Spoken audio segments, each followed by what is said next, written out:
If this story moves you as much as it moved me, please hit that subscribe button and give this video a thumbs up. Your support means everything to our channel. The wind howled across the Montana plains like a wounded animal, carrying with it the scent of approaching snow. October of 1887 had been unusually harsh, and I knew winter would arrive early this year. Standing on the porch of my ranch house, I pulled my coat tighter around my shoulders and squinted through the gathering dusk toward the main gate. That's when I saw her. A figure stumbled through the swirling dust and debris, barely visible against the darkening sky. At first, I thought it might be a lost calf or maybe a wounded deer, but as the shape drew closer, my heart nearly stopped. It was a woman, and she was carrying something multiple somethings pressed against her chest. I ran toward her as fast as my boots could carry me across the rough terrain. The closer I got, the more my stomach churned with worry. She was young, maybe 25, with auburn hair plastered to her face by rain and exhaustion. Her dress, once probably a beautiful shade of blue, was now torn and muddied beyond recognition.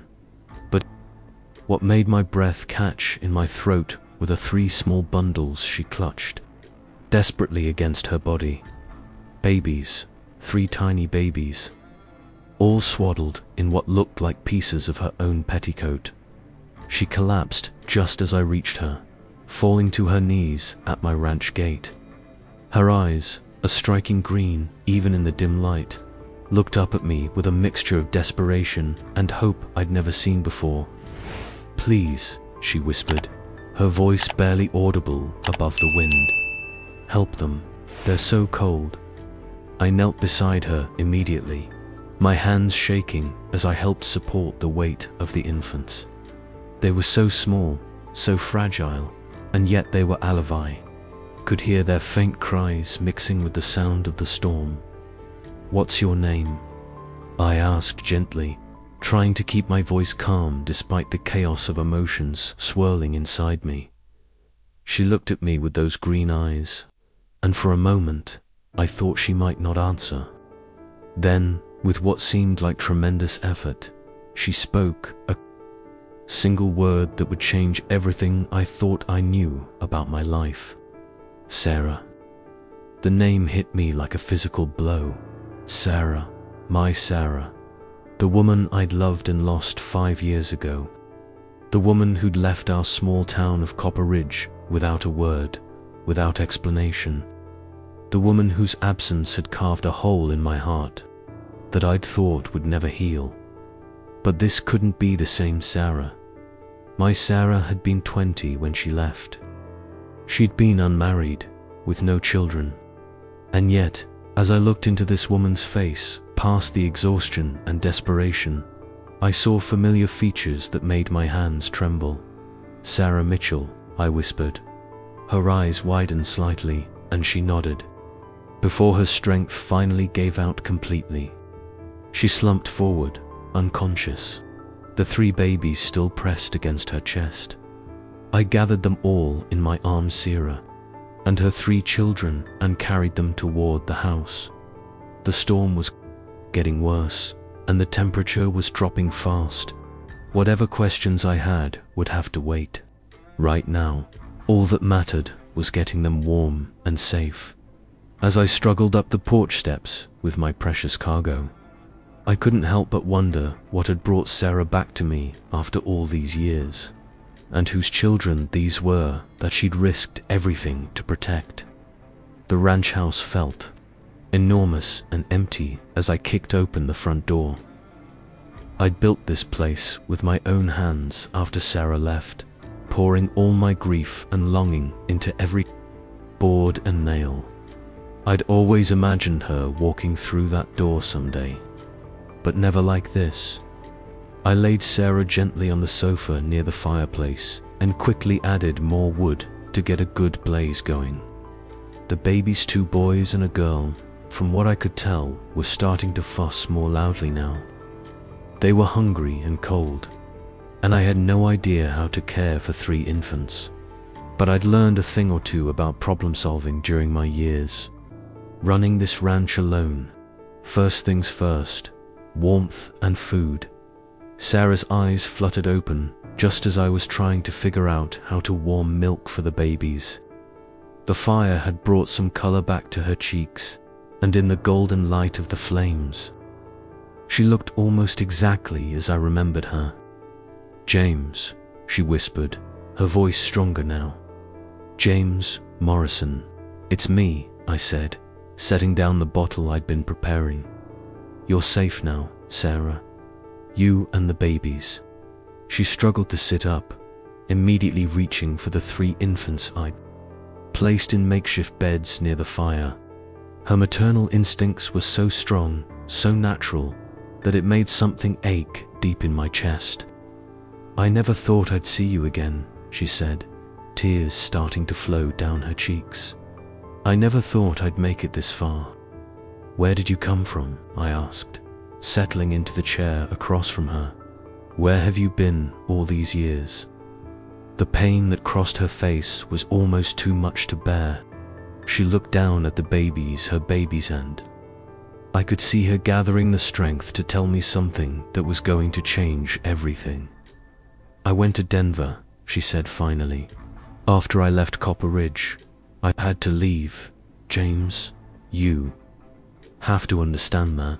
"But why?" The question that had haunted me for 5 years finally escaped my lips. "Why did you leave without a word?" "I thought we were going to be married." "I thought because of my father," she interrupted, her voice filled with old pain.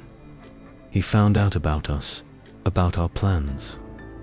And he said he'd rather see me dead than married to a poor rancher with no prospects." I felt anger rise in my chest. Harold Mitchell had always been a proud man, obsessed with status and money. But I'd never imagined he'd be cruel enough to drive his own daughter away. "He arranged a marriage for me," Sarah continued, "to a wealthy merchant in Denver named Robert Sinclair," he said. "If I didn't go through with it, he'd make sure you lost your land, your reputation, everything. He had the power to do it, James. You know he did." I did know. Harold Mitchell had been one of the wealthiest men in Montana Territory, with connections to banks and territorial officials. He could have destroyed me with a word. "So you married this Sinclair," I said, trying to keep the bitterness out of my voice. "I did." She looked down at the babies again. "And these are his children." Were his children. Something in the way she said made my blood run cold. "What happened, Sarah?" "Robert died 3 weeks ago," she said quietly. "Pneumonia. It took him fast. But before he died, he told me something that changed everything." She reached into her tattered dress and pulled out a folded piece of paper, yellowed with age. With shaking hands, she passed it to me. "Read it," she whispered. I unfolded the paper and recognized my own handwriting immediately. It was a letter I'd written to Sarah 5 years ago, proposing marriage, telling her about my plans for the ranch, my dreams for our future together. But there were other markings on it, notes in a different hand.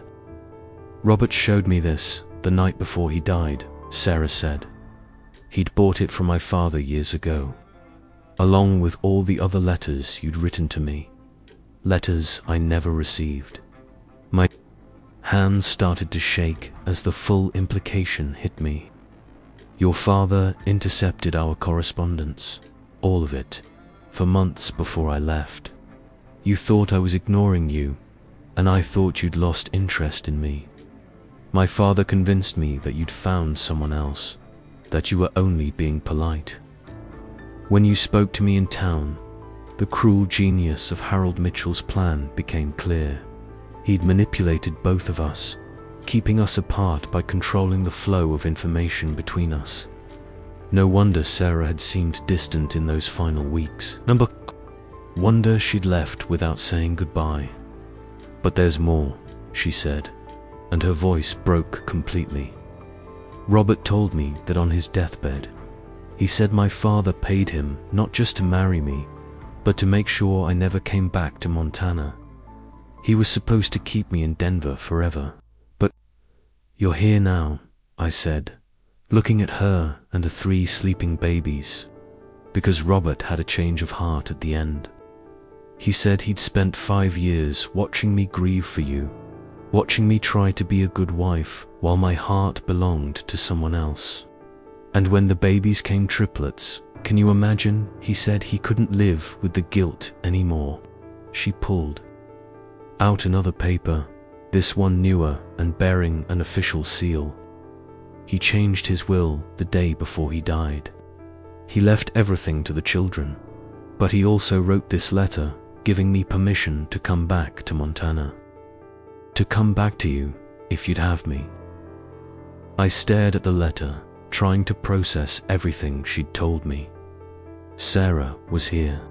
She was alive, she was free, and she'd never stopped loving me. But she also had 3 children, another man's children, a life I knew nothing about. James, she said softly, I know this is too much to ask. I know these aren't your children, and I know 5 years is a long time. But I had nowhere else to go. Robert's family wants nothing to do with me or the babies. They think I'm a gold digger who trapped their son. And my father, ... double quotes. What about your father? He died 2 years ago, alone and bitter. He never even knew about his grandchildren. The babies started to fuss again, and Sarah immediately began tending to them with the practiced ease of an experienced mother.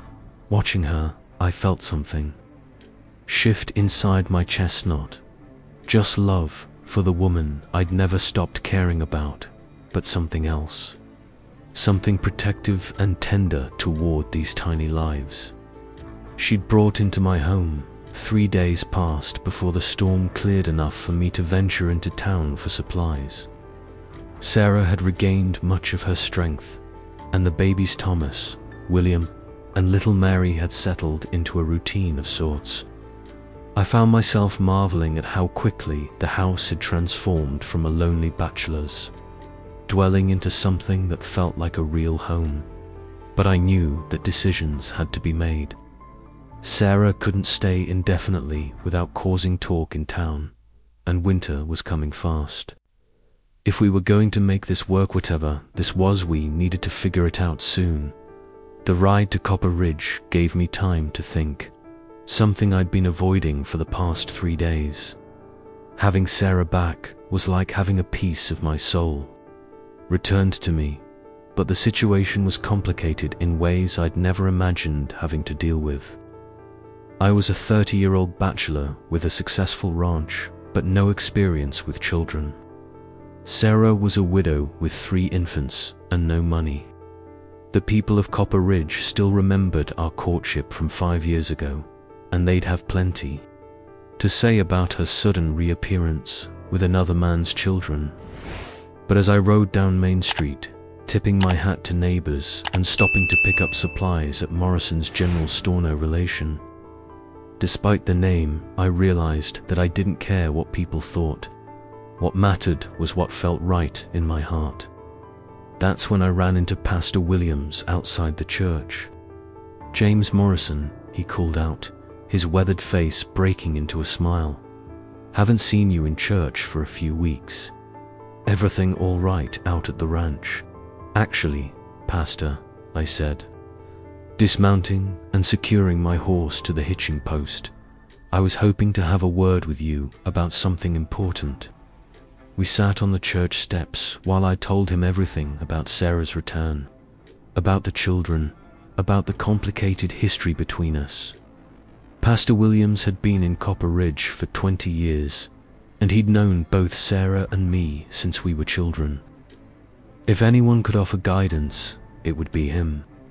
"Well," he said when I finished my story, stroking his grey beard thoughtfully, "that's quite a situation you found yourself in."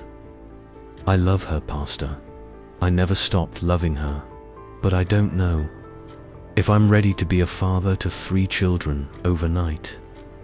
Let me ask you something, James. When you look at those babies, what do you feel?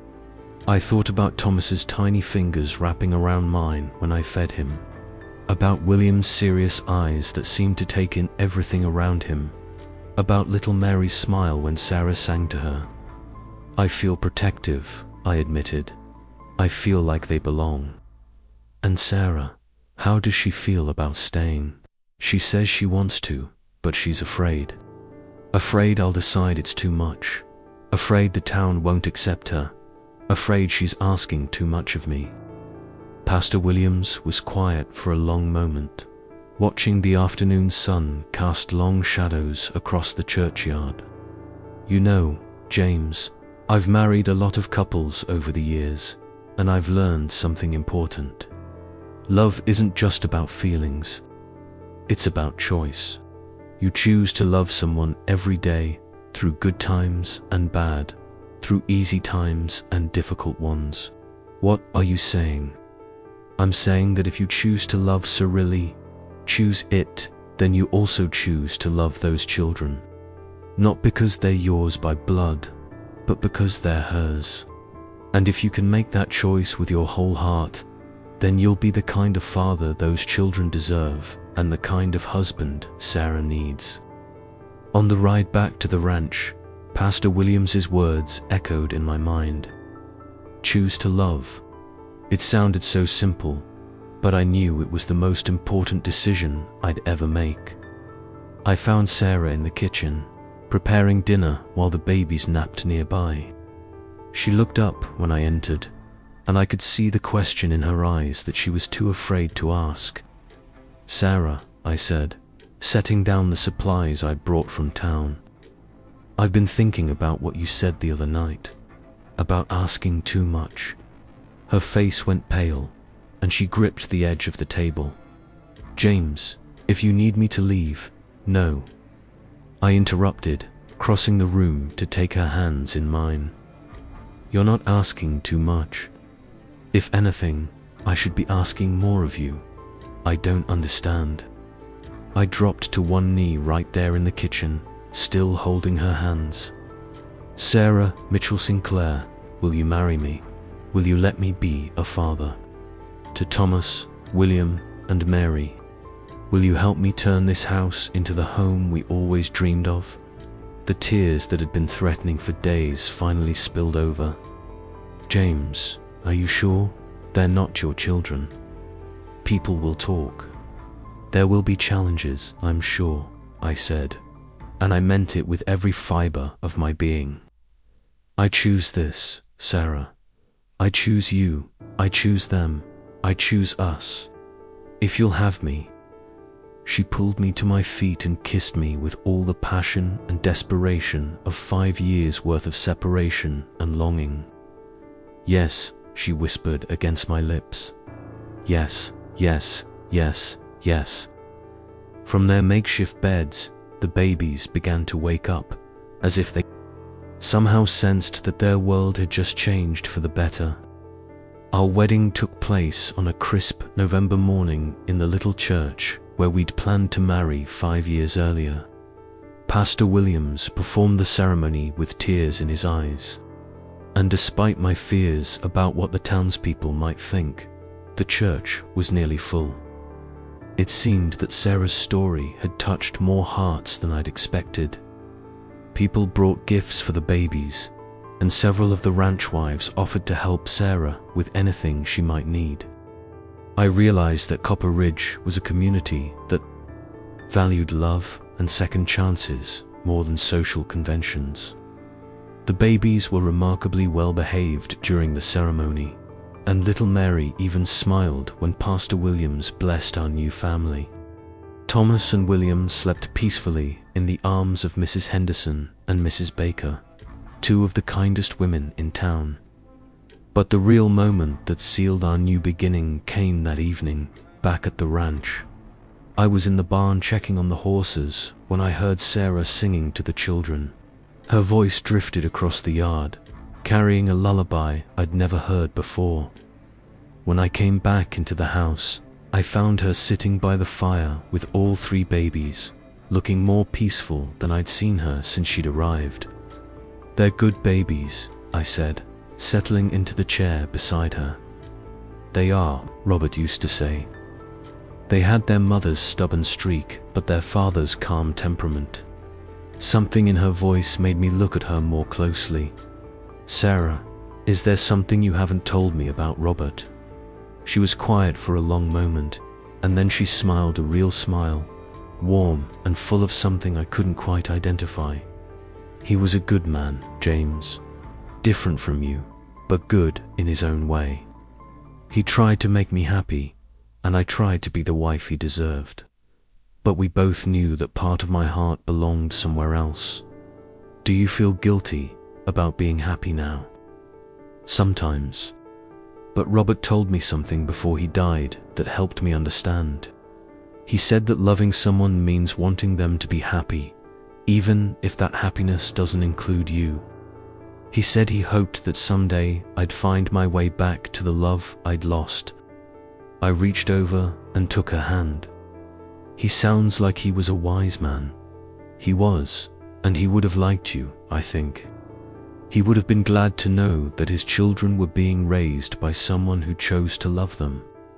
Over the next few months, our new life took shape in ways I could never have imagined. The babies grew stronger and more alert, and I found myself completely enchanted by their individual personalities. Thomas was curious about everything, always reaching for whatever was just out of reach. William was more contemplative, content to watch the world around him with serious eyes. And Mary was pure sunshine, smiling at everyone and everything. Sarah bloomed in the safety and love of our marriage. The worried, exhausted woman who'd collapsed at my gate was replaced by someone confident and joyful. She threw herself into making the ranch house a real home, adding touches of warmth and beauty that I'd never thought to include. But perhaps the most surprising change was in myself. I'd always thought of myself as a solitary person, content with my own company and the company of my horses and cattle. But having a family changed everything. I found myself hurrying through chores so I could get back to the house, eager to help with feeding time or to watch Sarah rock the babies to sleep. Spring arrived early that year, and with it came new challenges and new joys. The babies were sitting up now and getting into everything they could reach. Sarah and I talked about expanding the house, maybe adding on a proper nursery and a bigger kitchen. "James," she said one evening as we sat on the porch watching the sunset paint the Montana sky in brilliant oranges and purples, "do you ever regret it, taking us in?" I looked at her, then at the 3 babies playing on a blanket at our feet, and I felt a contentment I'd never known was possible. "Never," I said, and I meant it completely. This is exactly what I was meant to do. You and Thomas and William and Mary are my family. You always were, even when I didn't know it yet. She leaned against my shoulder, and we sat in comfortable silence as the stars began to appear overhead. Somewhere in the distance, I could hear the cattle settling in for the night, and closer by, the gentle sounds of our children playing. That wasn't the life I'd planned, but it was better than anything I could have imagined.